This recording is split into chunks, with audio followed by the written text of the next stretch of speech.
is available in high definition. St. Louis, Missouri, home of the Cardinals, the Clydesdales, and of course the nation's tallest monument. The St. Louis Arch stands symbolic of the learning curve some face tonight. Gateway International Raceway, a track that offers as much challenge as it does opportunity. Former winners are here hoping to renew past glory, all amidst an intensifying championship race. Can Carl Edwards continue to close the gap on Brad Keselowski? We'll find out as the NASCAR Nationwide Series roars through the gateway to the West. T-minus 10, 9, 8, 6, 5, 4, 3, 2, ignition.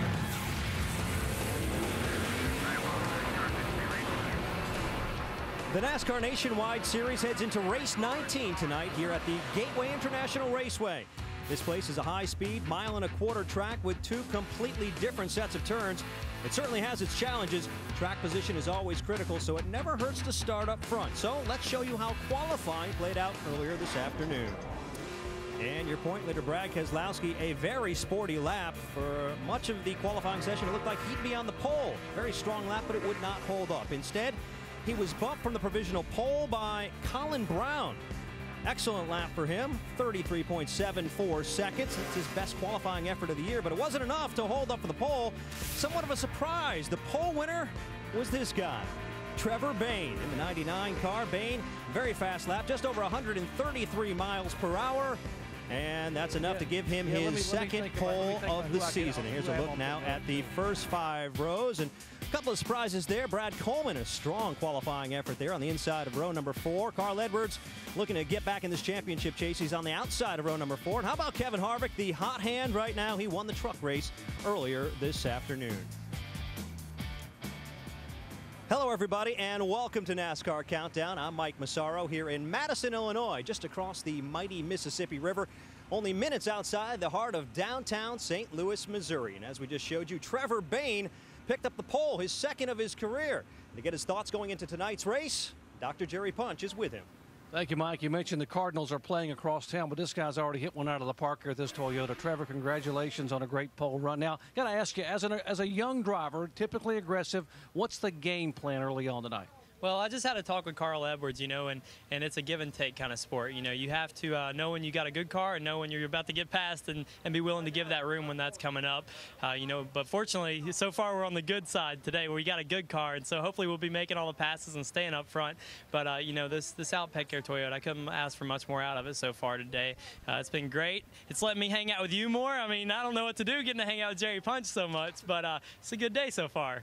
Well, let's hope it ends up as a nice day this evening. I got to ask you also, the guys here, Michael Waltrip, Jerry Baxter, your crew chief, they've been trying to work on taking some of the aggressiveness away and pulling in the reins a little bit, get you to run 80, 85% and save the car for later. How difficult is that for you? It's hard, and I don't think 85% ever exists in a race car driver's mind. I mean, we can say it would be like, all right, Jerry and Michael, I'll run 85% for you, but really we're running 99% instead of 100%. 99, there you go. But, it's hard to do that. It's hard to back it down, especially when you got a good car. That's when it's even tougher. When you got a bad car, you're like, all right, this is all I got. But when you got a good car, you want to get there, get to the front. So we've got a good car today, and hopefully we can keep it in one piece. It's an awesome weekend for us. Well, the only downside to it is Lonnie Klaus is leaving us from MRO. He's going to Mexico. That's a good side, I guess. It's bad for us to lose him, but we know Lonnie Klaus is going somewhere where he can make a huge difference. So I want to say thank you to him and just thank you for all he's done for the sport and for us and our Christian lives. Hey, good luck tonight. Hey, thank you. All right, Trevor Bayne on the pole. Beside him on the front row, another young driver, Shannon. Great qualifying effort for Colin Brown. This has been quite a season for you. You're in the car, you're out of the car, you're back in the car. Now you're on the front row. What have you learned this year so far, Colin? Well, I think the biggest thing is just keeping your head down and, kind of letting the riffraff take care of itself and knowing that believing in yourself and believing in these number 16 Conway Freight guys. They do a really good job on my cars, and having Rick Virus come in the last couple of races has been a big help for me. He's really helped this whole team kind of get steered back in the right direction. Have you, as a driver, turned a corner inside that car? I think so. I feel like having the same leadership and the same guy working with you. I've got my new spotter, Elton Sawyer, coming in this weekend, helping me out. So having those two guys with so much experience give you a lot of confidence, going into these races. And, you know, it's pretty cool. We got the Missouri State Highway Patrol anti-texting campaign sticker on the front of this car, so pretty excited about that. I guess being in the front row, hopefully it'll get some TV time. Colin Brown has a great view to that green flag. Best qualifying effort for Brown. Mike? And thank you, Shannon. There's quite the range of talent in tonight's race, including several drivers making their Gateway debut. Among them are Brian Scott, fresh off a career-best third-place performance in Chicago. Colin Brown, you just heard from in the 16. Matt DiBenedetto is making his third start this season behind the wheel of the 20. Steve Arpin is in the 88, and Ryan Truex will wield the 00 tonight for Michael Waltrip Racing. We'll have more on him later in the show. Now for more on what we can expect in tonight's race, let's throw it upstairs to the men who will be calling it. Rusty Wallace, Ricky Craven, and Dave Burns. Well, thanks, Mike. And Trevor Bain, happy to be with Dr. Jerry Punch. Colin Brown, happy for some TV time being on the front row. And I'm happy to be up here with some NASCAR winners on a Saturday night. It just feels right. Now, here at Gateway, we set the field just about an hour ago, 43 drivers in it for the night. But it wasn't easy. The time of day may have had a lot to do with the runs of the 38 and the 20, Jason Leffler and Matt DiBenedetto. Ricky? Yeah, they had higher expectations for grip going into qualifying, and they didn't have it. You can see these guys worked hard during qualifying. We saw that theme all session long.